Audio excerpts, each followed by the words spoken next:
Welcome back. Welcome back. This news you can use, and I'm just going to combine all news Detroit, national, and international for about 20 minutes or whatever. Like, share, subscribe, leave a comment. I don't understand why people just can't hit the like button when you come in. Please and thank you. Stellantis tells UAW to step up or shut up. Stellantis pointed to 19 billion in investments and disputed UAW's claim of undelivering on its promises. Stellantis is refuting claims made by UAW and its president Sean Fain. The automaker said investments and timelines in the UAW agreement were not absolute guarantees. It also pointed out they haven't said where the next Dodge Durango will be built, despite rumors suggesting it will be made in Canada instead of Detroit. And the truth of the matter is, honey, it's so many cars just sitting there haven't sold. The auto industry is back in trouble. People are having a hard time right now. They just can't go out and get a car. And if they do, cars are getting repoed left and right. Anyway, the war on words between Stellantis and UAW is heating up as the automaker has decided to set the record straight. As part of this effort, Stellantis North America COO Carlos Zarlinga sent UAW President Sean Fain an email, while the automaker posted what is essentially an open letter refuting him and the union. While there are multiple issues between the two sides, the primary focus on Stellantis not honoring production commitments made in the UAW agreement. Belvidere Assembly is front and center as the union has previously said the automaker will not launch the Belvidere Consolidated Mopar Mega Hub in 2024, not begin stamping operations for Belvidere Mega Hub in 2025, and not begin production of a mid-size truck in Belvidere in 2027. UAW threatens Stellantis strikes over failure to honor product commitments. That pushed them to lay the groundwork for a strike, and Stellantis confirmed there will be a delay to preserve their competitiveness and sustainability. At the time, the automaker said they had not violated the commitments to the UAW and the union and agreed to language that expressly allows the company to modify product investments and employment levels. Stellantis hammered home the latter point in their open letter as they said investments and allocations set forth in Letter 311 are subject to approval by Stellantis Project Allocation Committee and contingent upon plant performance, changes in market conditions, people not buying cars like that, and customer demand continuing to generate sustainable and profitable volumes for the relevant facility. The company went on to say that these investments and timelines are not absolute guarantees, despite Fame wrongly and repeatedly suggesting they were. The company also pointed to the indisputable volatility in the market. Honey, the recession is here, especially as the industry transitions to an electrified future. Bull crap. I don't want an electric vehicle at all. And we don't produce enough electricity for everybody to be riding around in an electric car. As they correctly pointed out, oh shoot.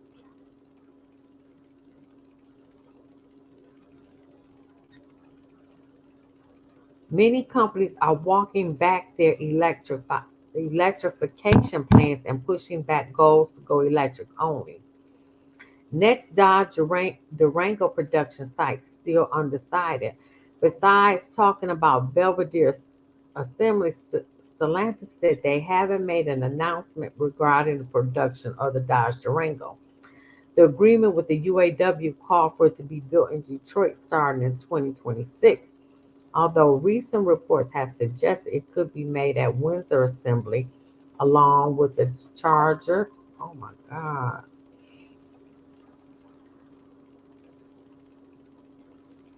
I don't know where my article just went. It just disappeared.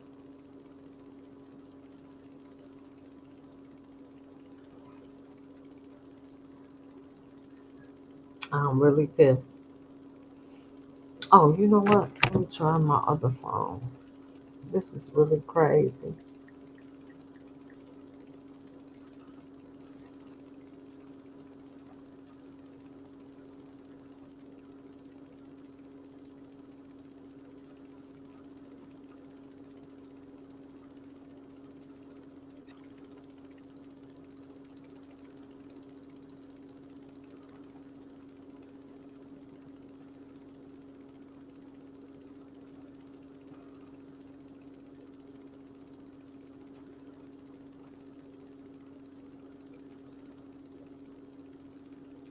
I think this is it.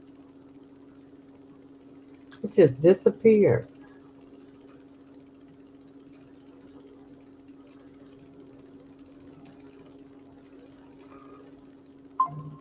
Oh shoot, that's something else. Anyway, so the UAW issued and said they have not broken any good faith um measures with the UAW. So this will be interesting if they strike. I can't believe that.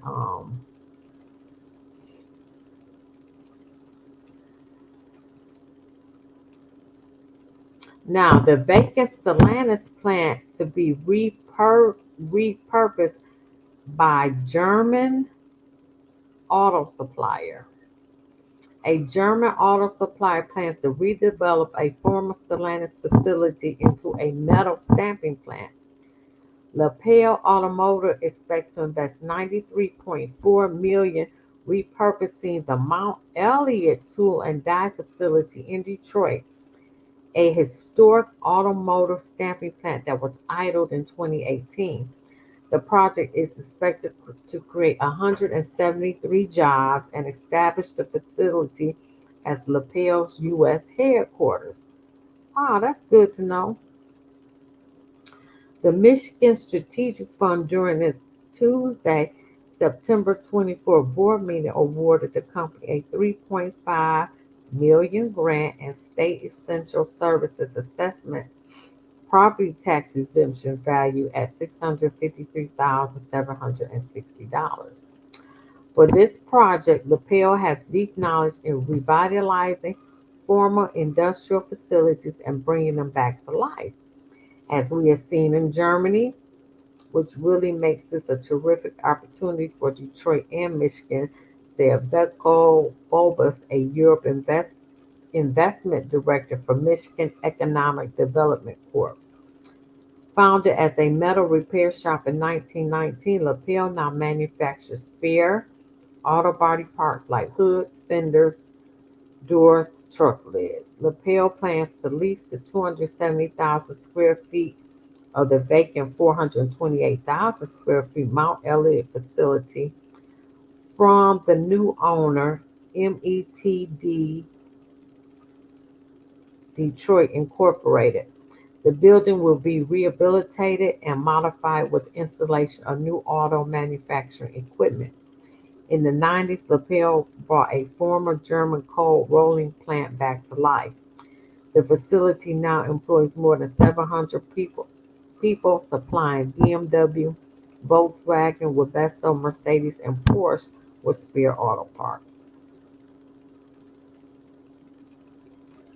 Well, that's good news for Detroit.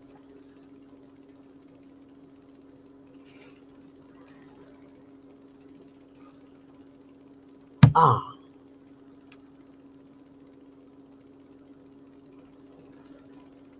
now this is interesting. I'm gonna have to look this up.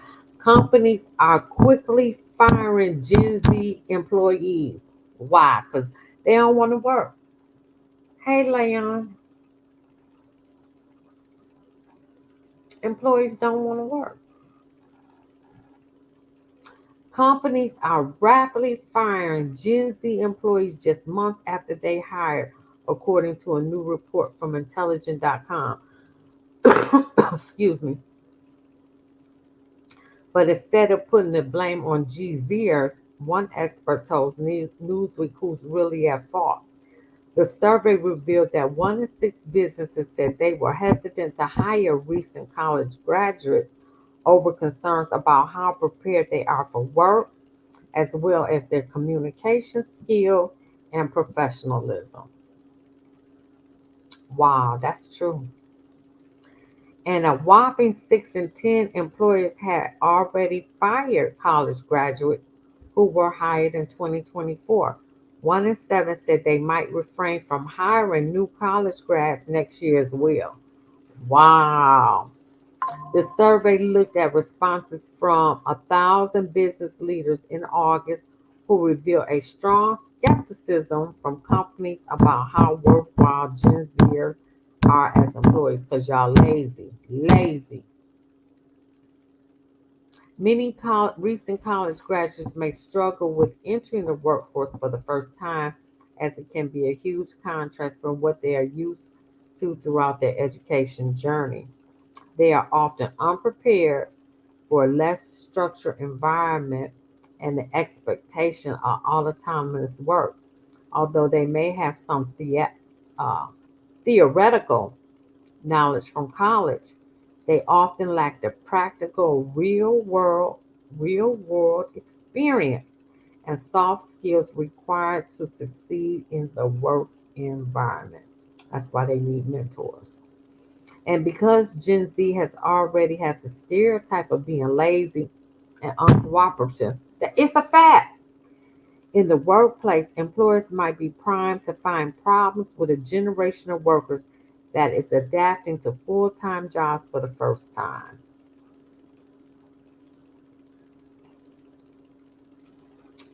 75% of companies reported that some or all of their recent college graduates hires were unsatisfactory. Employers must often cite a lack of motivation in their recent graduate hires at 50%, while 39% said poor communication skills and 46% said a lack of professionalism made this cohort difficult to work with. I remember when I had a supervisor and she talked about my professionalism when I was younger. I guess I'm better now. I don't know.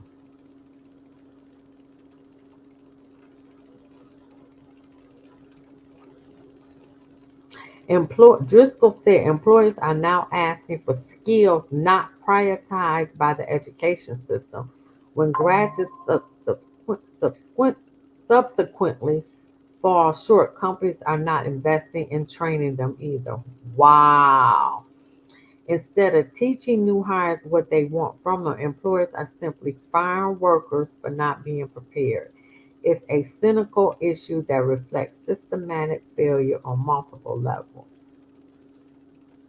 Wow. Not only are we creating a generation of workers who feel disillusioned and undervalued, but we're also stunning long term growth in the workplace.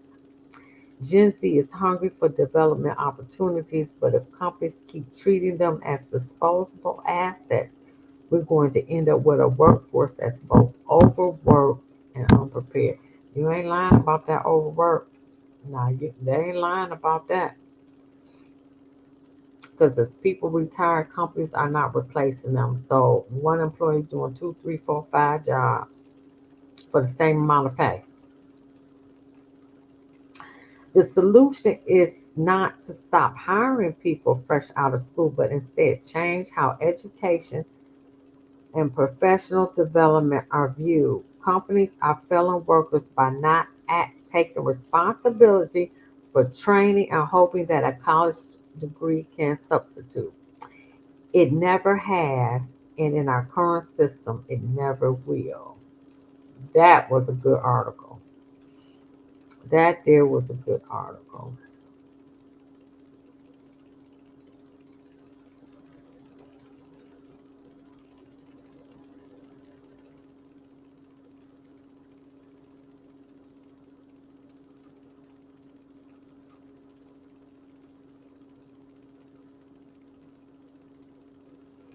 No, but I want to get into this article that I found over here. I hope it's still up. Stellantis plans UAW layoffs across its footprint, but provides no specifics. This is 6 hours ago. Stellantis is planning indefinite layoffs of union represented workers. Where's my hair? It's got to be my son. In the drawer, okay?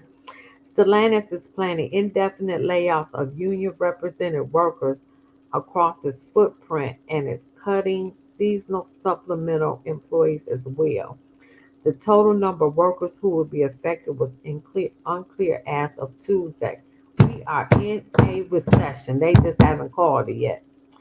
This affects many of our U.S. manufacturing facilities, but we are not providing specific details, Stellantis spokeswoman Anne Marie Fortune said. Recent social media posts indicate workers at numerous plants have either been told of cuts or are bracing for them. The company provided statements highlighting market conditions and vehicle affordability as the reason behind the layoffs. Right. They got so many cars sitting. You just can't keep making cars and nobody buying them. Stellantis is in full execution mode, focused on both protecting the company from continued intense external market conditions and at the same time offering customers vehicles they can afford. As such, we are continuing to take the necessary actions to improve operations across our facilities. This includes ongoing assessments of our manufacturing processes to improve efficiency. While that effort continues, the company will be implementing indefinite layoffs of represented employees across its footprint. The other statement noted that seasonal supplemental employees hired to support production by covering for increased vacation usage during summer months will be separated from the company effective October 1st in accordance with 2023 UAW collective bargaining agreement. Wow. Wow. They getting rid of all they temporary. The Free Press reached out to the company last week to ask about potential supplemental cuts and again on Tuesday after a letter from the UAW Local 1700 leadership was posted on Facebook saying that 177 supplemental workers were being terminated and 14 full-time union workers will be laid off indefinitely as of Thursday at the Sterling Heights assembly plant where the Ram 1500 pickup is built. The letter noted that affected workers learned of the job cuts by phone call. Local 1700 Vice President Eric Waters said the company's actions leave many questions to be answered. We're trying to understand the method of operations. We don't know the game plan. We're looking for answers ourselves.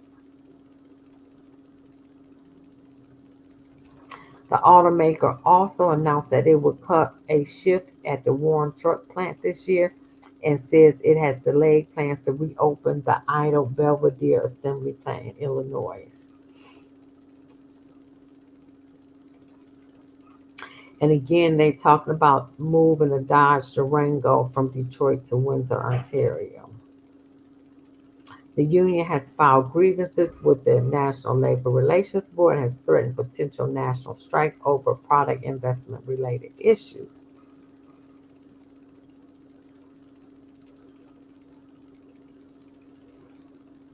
The company has been struggling with high inventories, lower sales, I told you, in the crucial U.S. market and diminished profits, although it has remained profitable according to its most recent earnings report.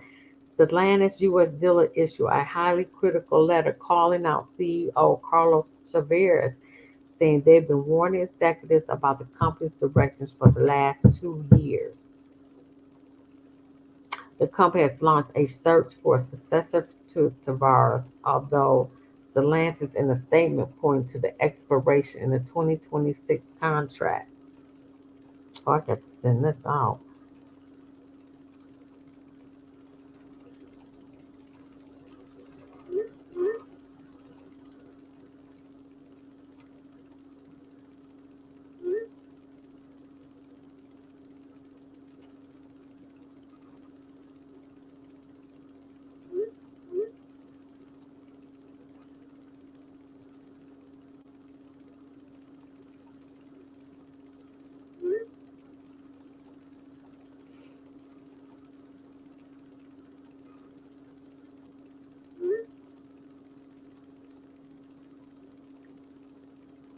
Honey, we are in a recession, honey. They just need to call it. Okay. But I have to get that out of there.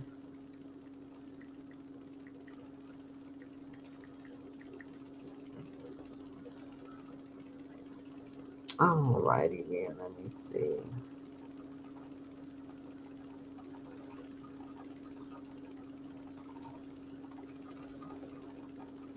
Four unalive and 18 injured in that mass shooting that took place in Alabama.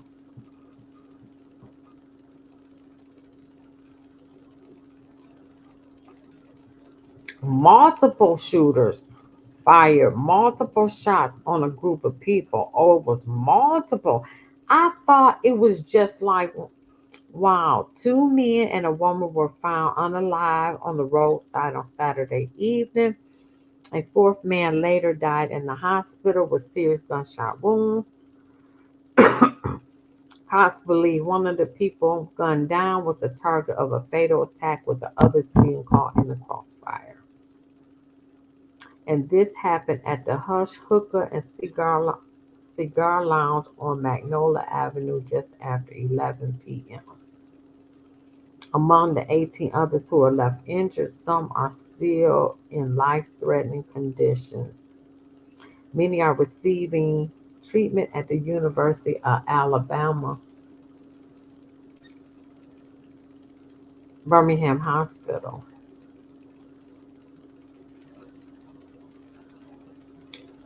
Wow. Cops are still said to be investigating if the gunman walked up to the victims, or was it a car, or was in a car when they fired the shots. They believe the attack was not random and stemmed from an isolated incident. Over 100 shell casings were found in the area. No arrests have been made yet. Cops believe the weapon was a Glock switch gun, where the handler is able to flip between an automatic and semi-automatic weapon attached to the Glock.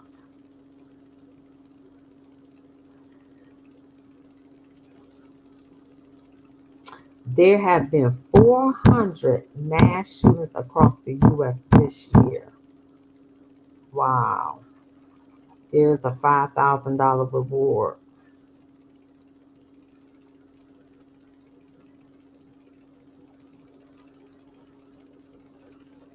Oh, and now I got the article back. Let me see that I started with.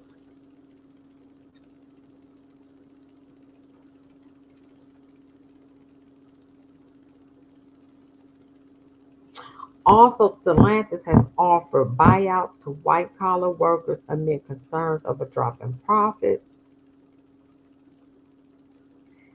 Sean Fain says he would convene the Stellantis Council in Detroit soon, while other groups will be holding strike authorization votes.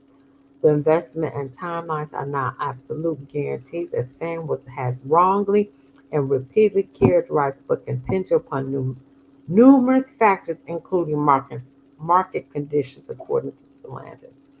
Stellantis did announce $406 million in investments at three factories last week as it prepares to build its new electric Ram pickup truck. I wouldn't buy that. Further denouncing the UAW's claims, Stellantis said it has announced investment of $6.2 billion in Kokomo in 2022 and 2023, respectively.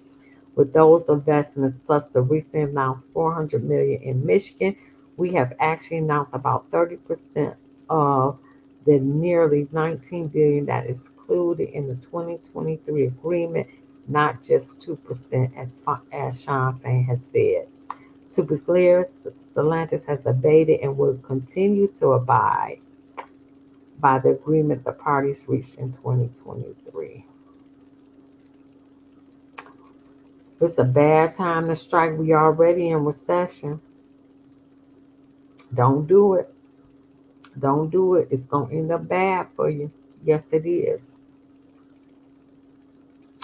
Stellantis CFO says automaker will cut 100K vehicles from inventory by 2025. So they're gonna cut their production by 100,000. Wow. SS, didn't I just tell you the vehicles just sitting? SX vehicle inventories have been a problem for Stellantis this year, but the company also has ambitious profit goals. But on Monday, Chief Financial Officer Natalie Knight said the company would cut inventories by 100,000 vehicles by the beginning of 2025. I just want to make really clear that from my point of view, if we had to make a trade off getting ourselves clean for 25, it's definitely going to be our top priority, she said during a conference call with Bank of America analysts. Knight told analyst Michael Jakes that the automaker, which owns the Jeep brand and had made a lot of progress in Europe, has begun to move to a better spot in the United States. The company has more than 430,000 vehicles on hand. I told you, in the United States at the midway point of the year. I think we're off to a solid start. We're taking it down by 40,000 a month of July and August. We're going to continue to see reductions in September and throughout the year. With less cars being made, you need less staff. Wow. So Stellantis improved in August, but they are not out of the woods. The company doesn't report U.S. sales monthly, but had noted in response to the letters from dealers, the August sales were up 21% over July. July was a very poor month. Wow. Let me send this out.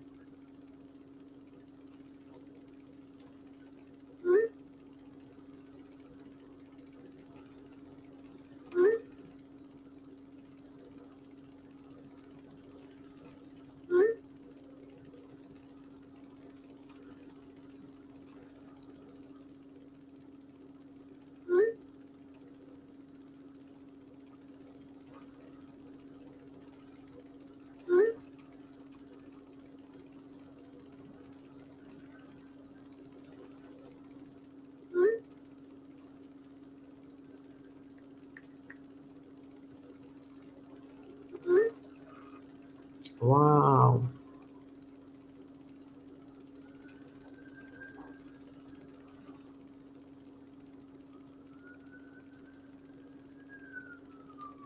I'm not going to talk about this, but I'm definitely going to.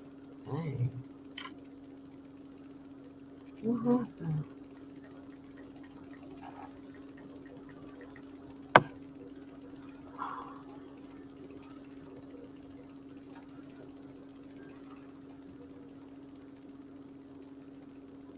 Damn, I wanted that.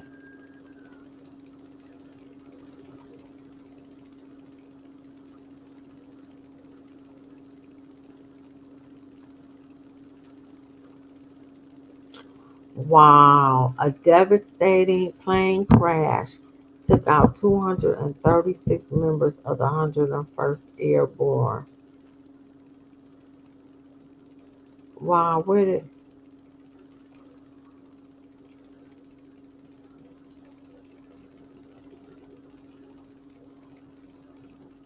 the tragedy stands as one of the deadliest days in U.S. Army history and is honored annually by the Screaming Eagles and the community where the aircraft went down. And this happened in December 1985. Oh, wow, I didn't know that. Okay.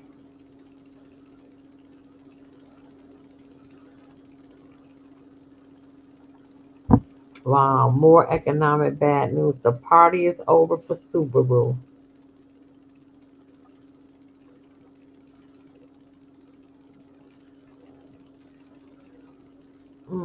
So they changing the Subaru Forester, Outback, and Crosser is great for customers, but not so good for Subaru of America.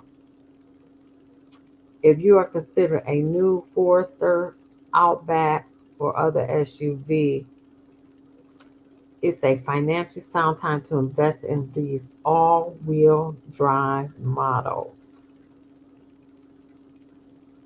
The party is over. Before now, Subaru retailers had less inventory and high demand for Forester, Outback, and Crosstrek.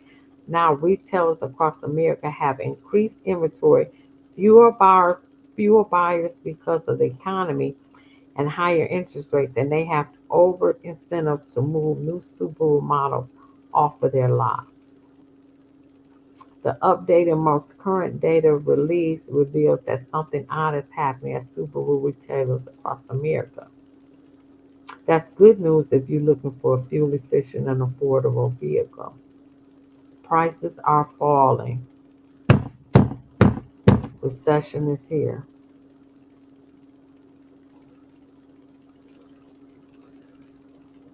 The best midsize is the Subaru Outback Accent Solitary Hornet. The lowest price is the Subaru Forester Crosstrek and the CX-30. And the Mazda that's the Mazda CX-30.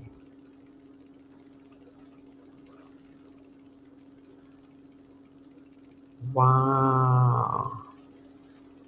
Crosstrek is like 25,000. Wow. Oh, it's getting bad out here. 2025 it's gonna be toe up. I keep telling y'all that. Here we go. Recession. I need to change this to recession news you can use. I'm about to edit that. GM to begin laying off about 1,700 workers at the Kansas plant, Warren notice shows. General Motors will begin laying off 1,695 workers at its Fairfax assembly plant in Kansas, the company said in a worker adjustment retraining notification notice earlier this week. The first of two rounds of layoffs will begin November 18th and will include temporary layoff of 686 full-time workers and the termination of 250 temporary employees. Automotive News reported on Saturday citing a company filing in the state of Kansas starting January 12th, 759 full-time workers will be temporarily laid off. GM did not immediately respond to a Reuters request for comment on the details of the latest layoff. Recession is here. Earlier in May, GM had said it would pause production. Oh, said it would pause production of the Cadillac. You know what? I want something to snack on.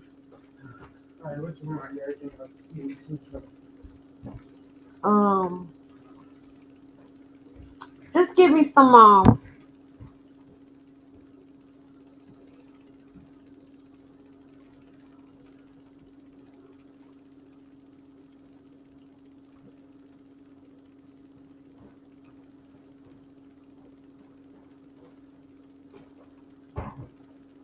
Just give me some Funyuns and an almond joy and a vanilla coke. I'll have that for tomorrow. Oh, they saying marijuana use does not impact working memory and other brain processes, American Medical Association study finds.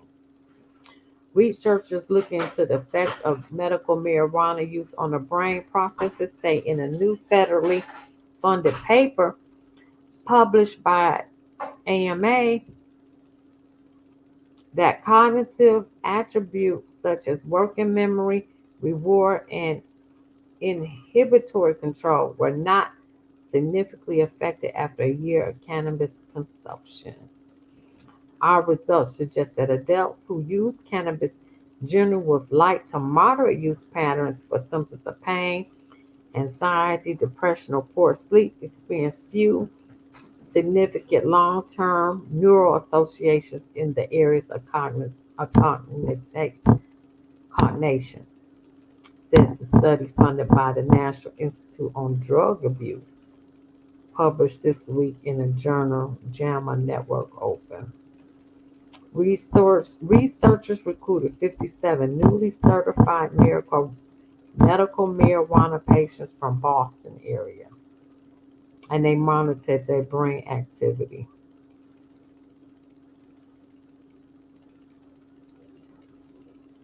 Hmm.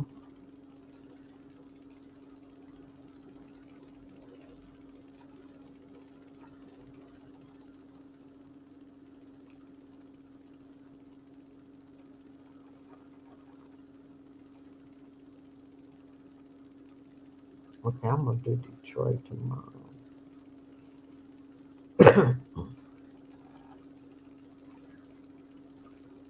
Here we go. Nearly 200 chemicals linked to breast cancer found in food packaging. Food sold in shrink wrap on cardboard trays or in paper containers might contain any or nearly 200 chemicals linked to breast cancer, a new study warns. Wow. Commonly used food packaging materials contain 189 chemicals that can potentially cause breast cancer. These hazardous chemicals including PFAS, bisphenols, and phthalates can migrate from packaging into food and thus be ingested by people. This study is important because it shows that there is a huge opportunity for prevention of human exposure to breast cancer causing chemicals. Wow, here we go again.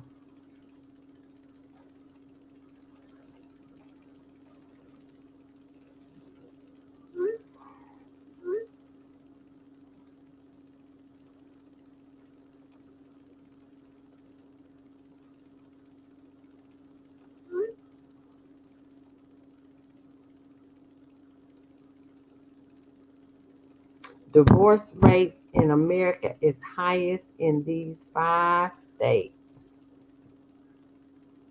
Let me see what states this is. Oklahoma, West Virginia, Kentucky, Wyoming, and Arkansas. Well, I see they all down south. Divorce in Arkansas is 60% higher than the rest of the country. Well, you better not get married in those states, but I'm gonna stop it right here. I think I'm gonna do Detroit separately. Contaminant. Oh,